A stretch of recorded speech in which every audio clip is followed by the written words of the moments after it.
Welcome to Talkin Baseball. We've got some Trev tidbits. We've got a ThreeCity plan and with some other stuff, and we're going to talk all about it. Here we go.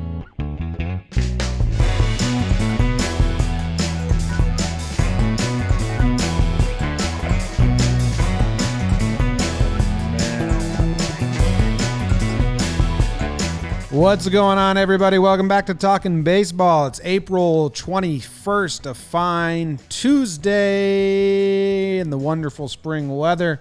Still doing the quarantine, still doing nothing much. I got Trev, I got Jake with me, BBD in the bottom of the screen. Jake playing through immense back pain, suffering through it, going strong. Trev coming off a wild 420. Still a little cloudy, but debuted a brand new show today. It's going through just so exciting sequence. And this episode of Talkin Baseball is brought to you by Adam Bartell, Nick Butler, Frank Osman, Nick Petrick, Anthony Dyke, John Bowen, John Rice, Peter, Nate Bonifant, Drew Riddle, and Reed Ferguson. And some of those may be duplicates, because I always lose track of the last guy that I said. But thank you to our, those are our most recent Patreon supporters. We really appreciate it, especially in these no baseball company times. Thank you very much. Anyway, how are you guys doing? Welcome to the show. I'm doing great.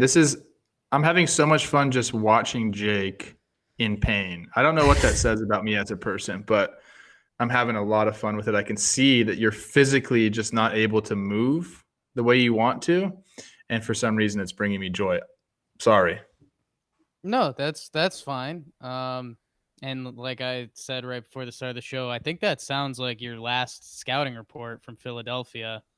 Can't move. But I can't move. Looks like, whoa, voice just went froggy on me. But I would like to congratulate my friend Trevor on his new show Sequence dropping today on the JOMBOY Media YouTube. Good stuff. Steven Sousa Jr. with powerful beard coming in hot. Good stuff, man. Yeah, he's fun. He's always been a guy that likes to talk hitting. We worked with the same hitting coach, Rob Van Scoyoc, who is now the hitting coach for the Dodgers.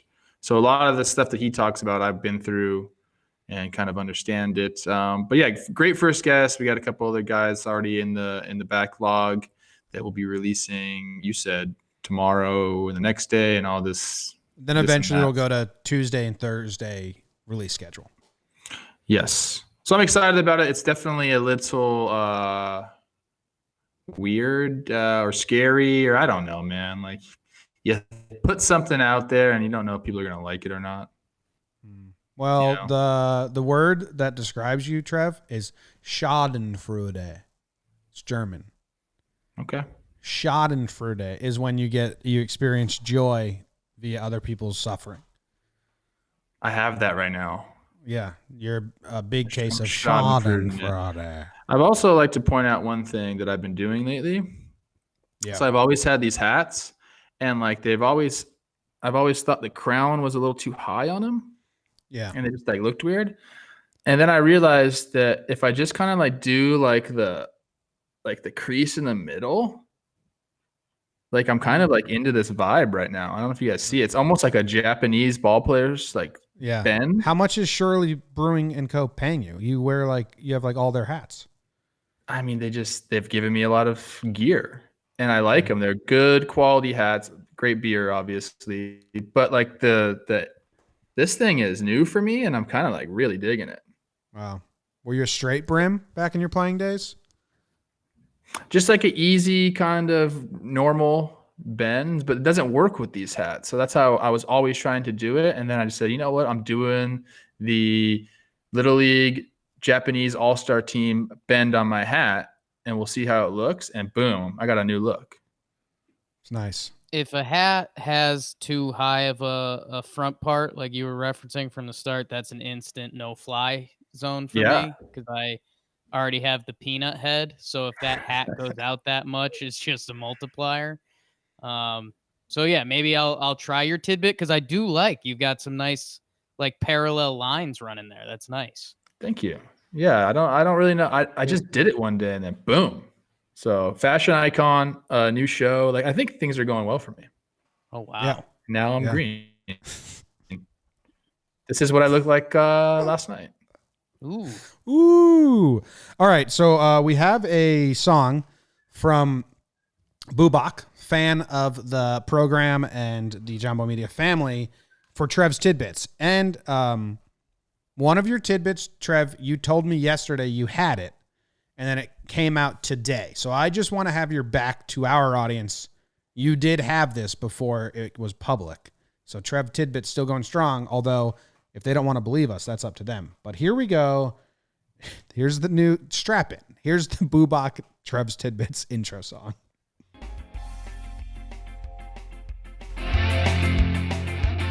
It's time for Trevor's Tidbits. It's time for Trevor's Tidbits. He's not gonna show you his bits. He's probably taking the shits. It's time for Trevor's Tidbits.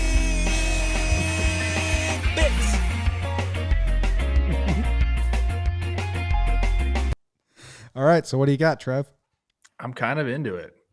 I was a punk rocker back in the day. I shared with you guys my high school picture. Yeah, oh, yeah. A lot of gel. A lot of gel, dyed my hair black. I told my mom it was 3-day dye. It was going to come out. It wasn't. It was permanent dye. No big deal. It's kind of a rebel. Anyways, first tidbit of the day. Do I just go or are you going to play that like little bell thing again? Did you like the bell? I don't know. Oh, That wasn't it. That was not the no. bell. There you go. Thank you. I like that. I think that's a good thing for me. All right. I mean, look, this came Gets out. you in There's the an mood. article about it. We got the article up. We said we were done talking about plans for the MLB season because they don't mean anything. But I did hear this one. Well, let me explain it first, and I'll tell you what my tidbit is a little different than what's out there. So the newest concept that's out there is a 3-city or a 3-state league. And they're thinking about doing it in California, Texas, and Florida. And they're grouping divisions up that way. We'll be having some teams in California. And they're talking about doing it. Where in California is it? BBD, you got the article up. What's the stadium in California? I have it as Florida, Arizona, Texas. Yeah. Oh, that's right. It's right, Arizona, because they're all domed. They're all covered. That's right. So Diamondbacks, the new Globe Life Park. Is that what it's called in Texas? Yeah. Globe Life. It's like the difference in the name is so slight. We talked about it here. It's like Globe Life Ballpark instead of At Globe Arlington. Life Stadium or something like that. It's like very Yeah. So Diamondbacks Stadium, Texas Rangers new stadium, and then the Trop and Miami, right? That's what they're talking about Mm-hmm. in Florida. So this is another possibility. Everyone's clamoring for baseball to be back. When someone reached out to me with this information on Sunday, we talked about it. And what they said was that this is the actual proposal that Manfred prefers. And not to go too crazy into it, but apparently there's just benefits with the TV deal for owners somehow with doing it regionally like this. So you always got to follow the money in instances like this. And apparently that's what's happening. Manfred prefers the 3-city proposal. There's something going on with the money in the TV that they're able to recoup more of their TV deal money because of it.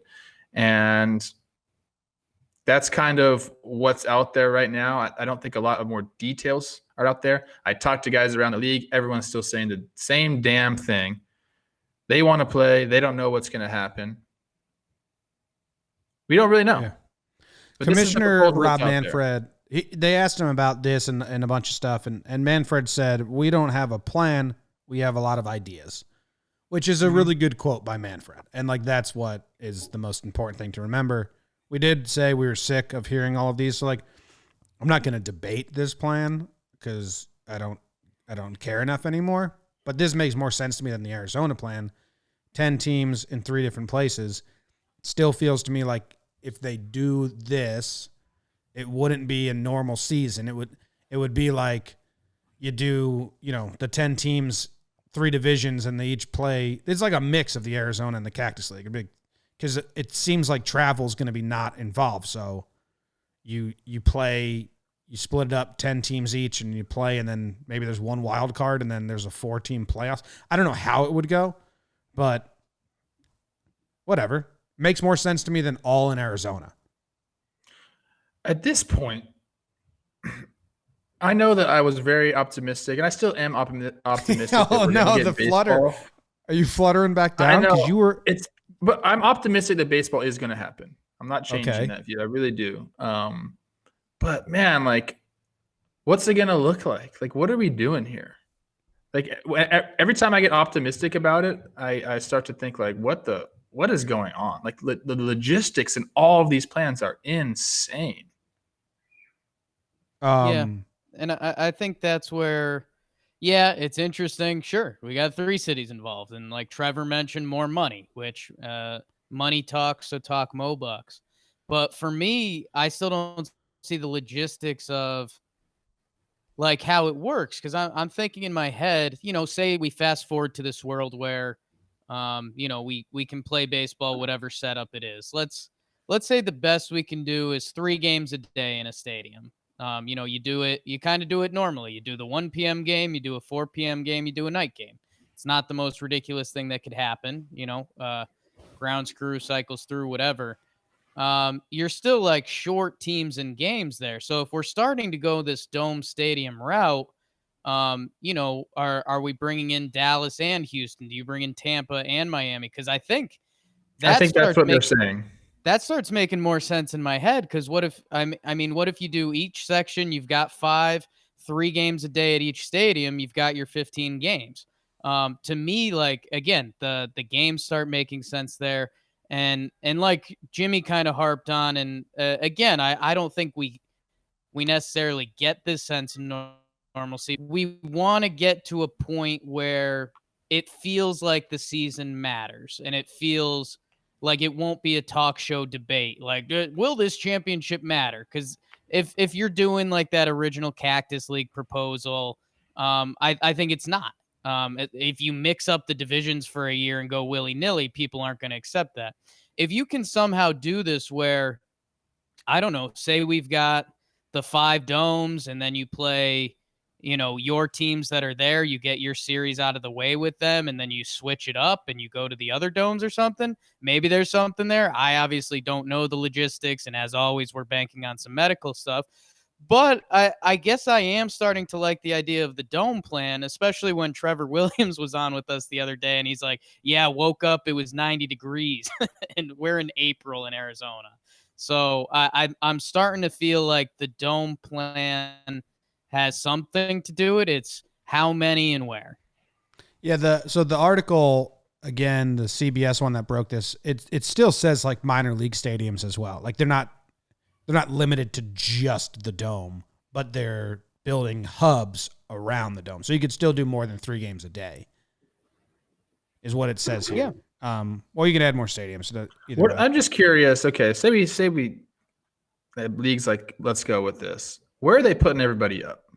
Like usually when you go to Dallas, I've stayed at some shitty hotels and some nice hotels in Dallas. So the Twins used to put us up at the Six Flags Marriott. So you got a bunch of kids running up and down the damn halls, ringing the elevator all damn night and day. But then, old man Trevor. Yeah. But then I also stayed at the Four Seasons there, and it's beautiful and it feels like you're on vacation. So like, are they going to put guys up, entire families and their entire staff up at the Four Seasons? Are they going to be at the Marriott Six Flags? I think that's going to be a big part of this. Like guys aren't going to want to go stay at the Ramada Inn or whatever. Like they're going to want to be treated like they're used to being treated. That remains the biggest obstacle. So, I mean, any of these, the huge grain of salt is like, would the players do this? But I think logistically we're getting closer to something. I still don't think it's going to resemble a real season where the World Series winner will be treated the same. But as far as like being able to get some sort of exhibition league in place, this seems like A little better. But again, like it's just an idea. We'll get another one next week and we'll talk about that one too. Well, let's just go. This hotels is not a open? tidbit, but What's that? go ahead, What, Jake. Are hotels like open? What's going on with hotels right now? Well, I think Brian Hoke's still stuck at one in Tampa. I think hotels are open, and a lot of them they're repurposing to get homeless people off the streets. Okay. Quentin, Yeah, I mean, I wonder if baseball could work out a deal kind of easier with, Marriott or whoever it is to be like, Sure, hey, they're we'll struggling. rent out the whole Sure. hotel. Yeah. yeah.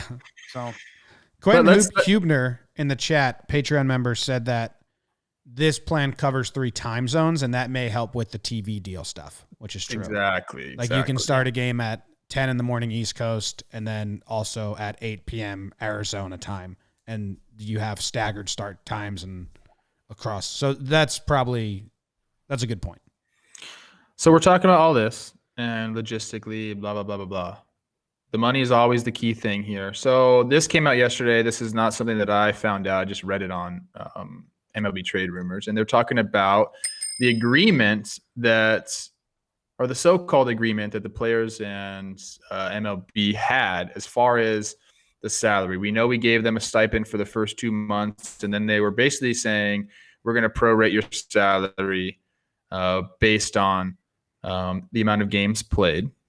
And that was the agreement. Then we found out that they're going to be playing for a fraction of that. And that was a tidbit that I had. But the article that came out yesterday is now saying there's some shady, weird language in that first deal that they had. And basically it says if there's no fans in attendance, that they still need to discuss in good faith the economic feasibility of playing games in the absence of spectators or at appropriate substitute neutral sites. Tony Clark came out yesterday and said, we already had this in writing. We're going to get paid based on the amount of games that gets played. Doesn't matter if there's fans or not. And then MLB came out yesterday and said, that's not the case. Look at this writing in our agreement. And it looks like there's a little wiggle room in that. So this is just another. Tony and the union got again. I don't know if they got or if they knew that this was already going to come. It seems a lot like, if that's true, if Tony Clark was like, no, this isn't what we signed, and the MLB says, actually check the fine print, seems like that seems like a reoccurring situation for Tony Clark and the union, that he actually doesn't understand the loopholes and all that. Again, this is coming from, I don't know how true all of what we just said is, but he doesn't have a good reputation as the head of the union. It's interesting because I feel like a lot of times there has been a little bit of misguidedness and maybe a little bit of, like you said, kind of like language that maybe has gotten past the Players Association, which is unacceptable. That should never. Yeah, that's happen. unacceptable. If the MLB comes back and says, actually check the fine print, and then now the union has to sit with like, oh fuck, we didn't realize what that meant. That's unacceptable from the union. Yes, and this is so. In saying all this, we're talking about how like we were so excited that these two came to an agreement on a deal so quickly. Well, clearly that's not exactly the case. And now I have another tidbit that I got. And this is a nice little segue Trev, they call me. They're trying to push the CBA back a full year because of this. Cool. So we had it running this year. Ooh. We had it running through next year. Then we're going to have to figure it all out. What I'm hearing is they're trying to push that date back a year. Ooh. Problem is, I don't think the players want that. It hasn't been such a great deal for the players. Yeah, I know. It's one more. Agreement. It's an extra year of shitty terms.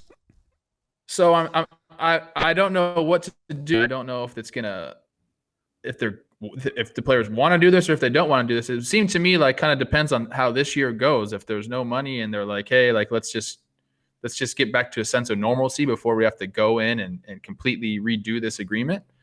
But all that good faith that we thought like the union and MLB had like garnered and like kind of coping with this season together, I don't think it's there. maybe we were duped in that a little bit where we thought that it was all roses and sunshine. It's clearly not. There's been a lot of disagreement. There's going to be even more disagreement when all this comes out. Like I said, now we're getting this information. They just want to continue the CBA, which happens in negotiations. They can extend it. And to me, it kind of makes sense because of all that's going on now. They have to tackle all this instead of really focusing on the CBA. But again, I don't know if that's something the players want. Trev, how is Tony Clark long for this role? Like, does the union? How does that work?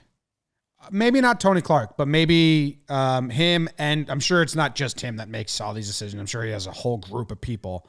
But like, when did he become in charge of the union? How does that work? And clearly, the CBA that is currently being signed is bad for the players, and the players, like you just said, don't like it. So messed up there. With the whole Astros thing, I mean, we went to spring training, and team to team, they were having their union meetings, and everyone had questions, and everyone had concerns, and everyone wanted to get answers from Tony and the leaders of the union. How does the leadership work? And do you think that there's any contingency that's like, we need new people at the helm of this? Yeah, there's a lot of guys that think that. I was there when Tony got voted in. It was pretty much unanimous. I mean, it was unanimous in the vote, but there was some guys that, raised questions saying, he's not a lawyer. He's a former player. And if you look across the different leagues that put former players in charge of their unions, it doesn't usually work out. So that was a big thing. But he was Michael Wiener's right-hand man. And when we had Mike, and he was a pupil of Donald, everything was good. So Mike suggested Tony.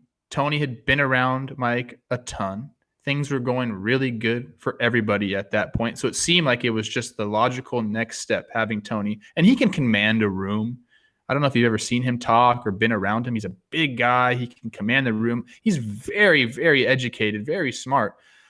I just think you got to surround yourself with even smarter people. You don't ever want to be the smartest person in the room. Like, I don't want to be the smartest person in the room. Like, I need know stuff that I don't know. If I'm a leader, I need other people around me, checks and balances, make sure I don't fuck up. And I think that's kind of what the union needs to do is we need to hire people. Hire more people, because if you're looking on the owner side, they employ hundreds of people. We employ 15 people, maybe not even 15 people. Yeah. Like, there needs to be more people helping. So I think the next time that we have to maybe vote on this and see who's going to be at the helm, I think it's not going to be as easy as it was last time. Like I said, last time it was unanimous, and I think people. When does that happen? I don't know how long his contract is. I don't know. I don't have that in front of me. I guess I could find that out. But and it's not going to happen before the CBA or anything, because we did this a little bit when Manfred's seat was quote unquote hot because he was getting heat. It would be a sign of weakness from either side if their top guy went down now. So I don't know. I don't know if that's the case. I like Tony, and I don't want to speak illy of him, because I do like him. He works his ass off. Like, he's putting in the work. But I wouldn't say it's 100% sure like he's going to be there. His contract with the PA is through 2022. So if it gets pushed, then it would be, yeah, I don't know. Just everything that you hear and see, it seems like they should probably switch it up. So every spring training they go around and we have our meetings. And so I was part of one last year, and then every year before that. And, when we have the big free agent freezes that we did, people show up to spring training waiting for that meeting so we can have it out and talk about it. And usually, prior to those, whatever it was, 2017, 18 off seasons when nobody was paying free agent, the meetings were just kind of a bunch of fun. We talked about everything. You went and got your licensing check. You were stoked. Once that happened, you started to see a difference in those meetings. It was like, we have a bunch of questions for you. We need answers. And it was more of like a back and forth, and guys were really getting into it. So when you see that at those meetings, you kind of understand like guys are paying a lot of attention to it. And I just don't see it being smooth the entire way through this CBA with as far as the leadership roles in the Players Association. And we talked to some guys personally. I've talked to some guys personally. We saw around spring training that with the whole Astros thing, players were pissed at the union. You protected 3% of the players and hurt 97% of the players. If you were to protect the players, you would have protected the majority, not the minority. Like that's what I heard that exactly from a player. So I don't know. It seems like a mess right now. I feel like that's someone that's misinformed, because you got to protect all players. Yeah. Like that's just how a union works. Like he has to protect those players. And like, yeah, he might've pissed some of the guys off, but I think that was the right thing to do. If I'm a leader, I have to protect all people in my, that are under my, well, then you're as weak as your weakest link. Then that sucks. Yeah, but I mean, you're supposed to be protected when you end up in that 3%, whether it's trash throws or whether it's something else. So I don't know. For me, this is a lot of, I don't know if it's fear mongering or whatever we're doing, because I think this all started with a quote that said good faith. And we just think of the time period we're still in. We're still in the pandemic, when starting to get pessimistic with some optimism. We were still like, oh, there's not going to be signs of life till Memorial Day. It's still April. It's April 21st. Yesterday was 420. So I don't know. I think some of this is still, is Tony Clark maybe a problem for the players union? Sure. I don't know all the details to it. And I know there's some bad, but there's also some good. I mean, this offseason dude's got paid pretty good. So I don't know. I think it's a little bit where we're at right now, looking for stuff. But and with that good faith, the second that someone breaks that good faith, whether it is the owners or the player union, in this time is going to get wrecked. Because if you don't have good faith right now, you're not going to have it. So. Yeah. So let's get a little positive. This has not been a positive episode. Do you want to hear someone that made out right before the world went down? Who's that?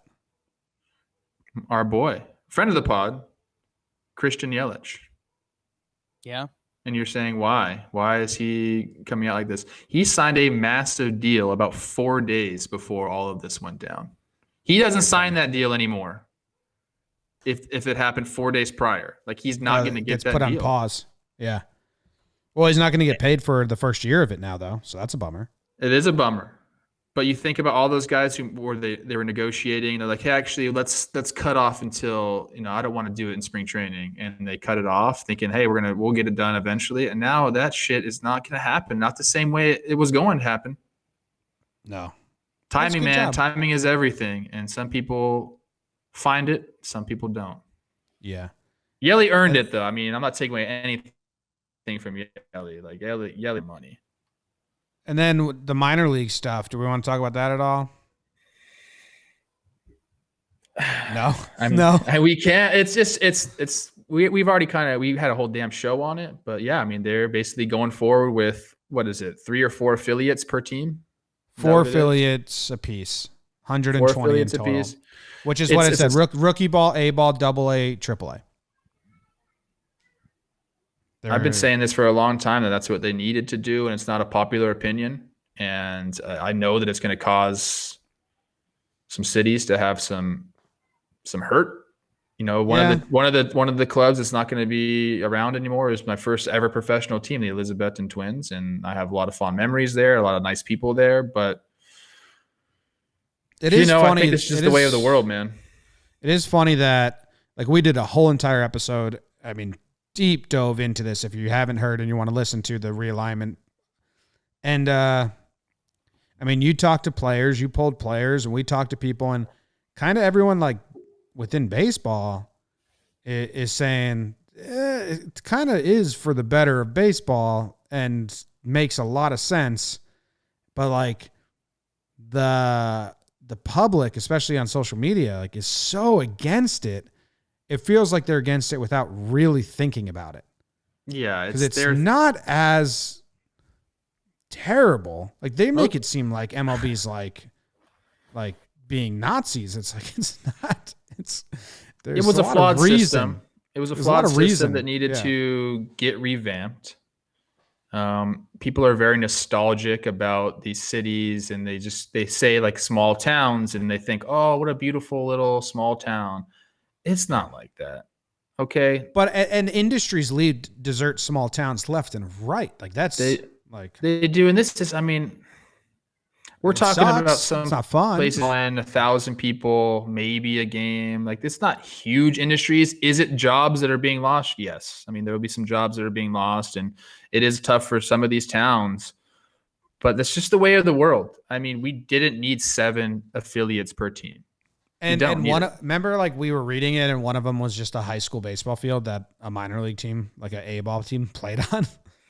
And you know, it's a human thing too. You know, baseball has sold a pipe dream to a lot of people, and when that dream comes to a screeching halt, a lot of people are in a really bad position. I know a lot of them personally, and that's why I don't think that we needed that many people. A majority of the guys were fillers. We knew that. We talked about it. So this is going to correct some of that. It's not like, people are going to say, oh, you're mean. You're not thinking about like the communities that it's going to change. But I am thinking about those, and I do feel bad about it. But this is something I think needed to be done, and now it's pretty much official that it's going to be done.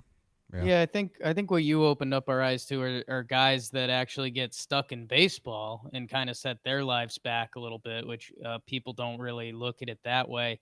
And if you're baseball, what you need to do is just make sure you cover your ass. I think we talked about, what was it, Daytona Beach, that the city had just paid for a new stadium, and that was one of the teams that was going to get eliminated. Just make sure you take care of that, because that's when things will get ugly for baseball. If you're a giant conglomerate like that, and you essentially took away $2 million from a town, that's how you get people really pissed off. So figure out how to take care of that. Figure out, if you're doing exit stipends for the other teams or something like that, you got to cover your butt to a degree. You're going to get a little bit of public backlash, and then it'll be gone and forgotten. And that's this one won't last probably. Part about it. Hey, Trev, can I do a therapy session with you? Dan Herron tweeted that retiring from baseball is a mental challenge more difficult than any I had in my playing days. And he was quote tweeting something about Roy Halladay and his troubles. But you're a guy that recently retired from the baseball life, and the word like institutionalized or like on the schedule in the program for all of your high school until age 31. Do you have any struggles, or you just found us now and you're good? I don't know. I think people put a lot of their self-worth into their work, and baseball and sports in general is one of those things that just comes to a screeching halt one day. And I was aware of that. So I wanted to prepare myself mentally for it. And I think I did. All right. Like, had a season in the minor leagues at the end of my career. And I don't think a lot of guys do that. Like, I went and played. Like, I played, and like there just wasn't room for me anymore. So like I felt like I gave it a go. You had a little buffer, like a little, like it wasn't like a cliff and then done. Yeah, and originally I didn't do that. I didn't, like, when I didn't make the team with the Rangers, I went to AAA for 5 days, then I went home, and I was going to be done with baseball. And I'm happy I went back and played for the Phillies that year. I made my way back to the big leagues for a short time, for like a month or whatever it was. But I went back to the minor leagues, put myself through that, and I was done. Like, I gave it all. I gave everything I had. So I feel like I transitioned well because I prepared myself for it. But yeah, a lot of guys, man. Well, it's weird because, we're very similar ages, and I'm like just now found what my career will be. And like to think that baseball players, like it ends there, or, that's like, it's a quick, like close the book and got to open a new one. That would be crazy hard. So I understand it, but a lot of guys don't do well with their money. They have, they don't budget while they're playing. And so like the paychecks start coming. I think guys really freak out about that because they've established these lifestyles. They got bills and they got no money coming in. So I think I've done a good job with that. Like I try to live within my means and just, I'm happy, man. Like you guys are a part of it. Definitely. I have an outlet now to be creative, and I like a few of you. Boom. Awesome. Some of you guys I don't like. Great. But that's it's okay. Tough, man. It's tough watching some players, they'll lock themselves in their basement and open up cards, and it's like, are you all right, man? Do you want to talk about it or something? Oh man. I spoke to Phil. There's a Twitter thing going on right now. There's a massive baby. Have you guys seen the massive Yeah, baby? dude. I don't like that video at all. It grosses me out. So is that really a baby? I think it is. And Phil was, I think he still is biggest baby ever born in Orange County. So he has that title, and I texted him. I asked him, "Are you jealous of this baby?" And he said he wasn't, but I got to tell you, I think he was a little bit. That's like pretty big for him to claim that he was a big baby, and this thing just dwarfs whatever he was. Dude, that baby's like an 8-year-old dressed like a baby. That thing grosses me out. It's disgusting. How old is that baby supposed to be? Do we know? I don't know. Because is that like a fresh baby, or is that like? Well, it's not fresh. Like 14 months old, and they're just like. Hey, David, could you define fresh baby for me? BBD, it can hold its head head up. I think he's up. at least a year old. It's hold its head up, so like I know it's not like a newborn. But that thing came out doing like freaking dips and push-ups. I mean, look at that baby. Came out of the womb with a 6-pack. It's too big. It's too big. People always you don't want a big baby, okay? Like they literally had to break Phil Hughes's collarbone to get him out. You don't want a big baby, okay? I thought you were going to say something grosser. Just a regular baby's fine. Hey, I know nobody wants big baby. Ooh. All right. And that ends this one. We got some good talks. A new plan. We'll get another plan next week. I think this plan chronologically, this plan advanced from the other plan, so I'm happy with it. But like if they come out with next week plan is like going back to Japan, I'm gonna be pissed again. Let's keep going the right direction with the plans. I want to end it on a positive note. One of the guys I talked to who is very in the know with these things, he's at 70% positive a season will happen. Okay, but is he a player? Because then you have to put a lot of salt onto it. He is a player. Okay, so I'm going to bump that down to 65%. That's still good. Little salt, just a little. Wow. Little salt, because it's their livelihood and hopes and dreams, Yeah. Hey, go watch my show, everybody. Yeah. Go watch the show. So cool. It's the best. It's the best. We'll see you on Friday. And Asian hats are in. They're in.